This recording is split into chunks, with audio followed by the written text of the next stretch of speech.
ఎన్ని దినాలైందో కలిసి ఎట్లున్నావు? నేనేంది మస్తు ఉన్నా. నీ ముచ్చటేంది? నాకేందే ఆఫీస్ ట్రిప్పులు పార్టీలు హైక్లు మస్తు నడుస్తుంది. Nice nice. సౌండ్ పెరుగుతుంది. ఇంకెన్ని రోజులు ఇలా ఖాళీగా ఉంటావే? ఏ ఎతుకుతున్నానే, మంచిగా ఏది దొరుకుతలేదు.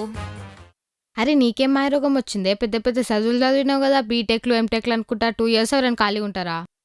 నీకేమైనా జాబ్ కావాలంటే చెప్పు, నేను నా ఆఫీస్లో నేను రికమెండ్ చేసి నీకు జాబ్ ఇప్పిస్తా. నన్ను అడగనీకి సిగ్గుపడకు. కూసే గాడిది వచ్చి మేసే గాడిదని చెడగొట్టిందంటే ఇదే మళ్ళా. దీనికో జలకిద్దాం. శానా, నీకు ఒక ముచ్చట చెప్తా ఏంటవా? చెప్పు. నీదేముందే, పొద్దుగాల లేవగానే ఆఫీస్కి పోవాలని ఆగమాగంలా సక్క స్నానం చేయకుండా తినకుండా ఉరుకులాడతారు ఆడేదో కొంప మునిగిపోయినట్టు.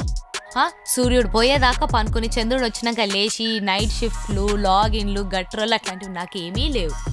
మనం పాడిందే పాట, ఆడిందే ఆట, కడుపు నిండా తిండి, కంటి నిండా నిద్ర.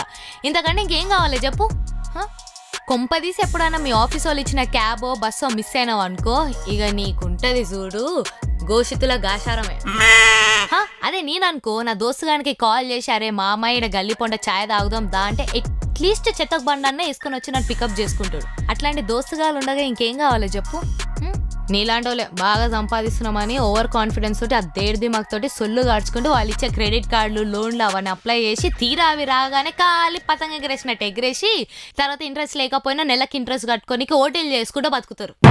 అదే నాలాంటి వాళ్ళు అనుకో, కొంచెం కష్టమైన అమ్మ బాపు తిట్లు ఎనుక్కుంటా అదిగో సిగ్గుశరం ఆ దర్వాజా గాడ వదిలేసి రోజు మెత్త కింద వాళ్ళు పెట్టే 100-200తో లైఫ్ మొత్తం హ్యాపీగా బతికేస్తాం.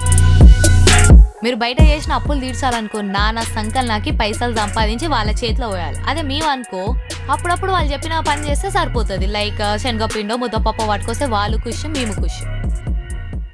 అంతెందుకే, నీ బాయ్ ఫ్రెండ్ని కలవనికి ఒక్క రోజు సెలవు కోసం రైల్వే టికెట్ల కోసం 6 నెలల నుంచి వెయిట్ చేస్తారు చూడు, నువ్వు అట్లా నీ మేనేజర్ చుట్టూ తిరుక్కుంటా కూర్చోవాలా. అప్పటికి ఇస్తాడా అంటే అది లేదు. అదే నాలాంటి వాళ్ళ బేవర్స్ బ్యాచ్ అనుకో, మా బాయ్ ఫ్రెండ్ గర్ల్ ఫ్రెండ్ వాళ్ళు కట్టిన పైసలతోటి టికెట్లు తీసుకొని వాళ్ళకంటే ముందే థియేటర్లో వెయిట్ చేసి వాళ్ళు తెచ్చే ఇంటర్వెల్లో పాప్కార్న్ తినుకుంటూ అదే లంచ్ అనుకోని చెప్పి ఫుల్ దిల్కుష్ అయిపోతాం మేము. ఇక నువ్వు సకుటుంబ సపరివారి సమితంగా ఏడికన్నా పోవాలి అనుకో, గుళ్ళో శనివోనికి నవగ్రహాల చుట్టూ ఎట్లా తిరుగుతారో నువ్వు నీ బాస్ చుట్టూ అట్లా తిరగాలి.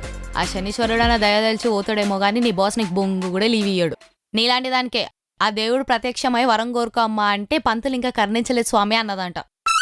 అటురుక్కుంటా ఇటురుక్కుంటా పర్ఫార్మెన్స్లు, కాంపిటీషన్లు, హైకులు, ఇంకేముంటాయి మీకు ఆ ప్రమోషన్లు అనుకుంటా అసలు బేగా ఫ్రై అయిపోతుంది. అదే మాలాంటి వాళ్ళకి అనుకో, సండే వచ్చిందా అమ్మ తలకాయ కూర వండిందా, కొత్త కొత్త రెసిపీస్ ఏమొచ్చినాయా అని యూట్యూబ్లో దోలాడుకోనికే సగం టైం సరిపోతుంది. ఇక నీ నెల జీతం రాలేదనుకో, ఫోన్లో మెసేజ్ వచ్చిన ప్రతిసారి శాలరీ పడదా ఇందులోనే ఇంకా సగం లైఫ్ మీద సంకనాకిపోతుంది. దేవుడికే ప్రసాదం లేదురా బాబు అంటే భక్తుడు వచ్చి పొంగల్ అడిగినట్టుంటది. మీ శాలరీ పైసలతో మీరు కడ్రాయలే కొనుక్కోలేరు, ఆ టైంకి టీమ్ అవుటింగ్లు, టీమ్ లంచ్లు, ఇంకా సగం పైసలు గాడికే పోతాయి.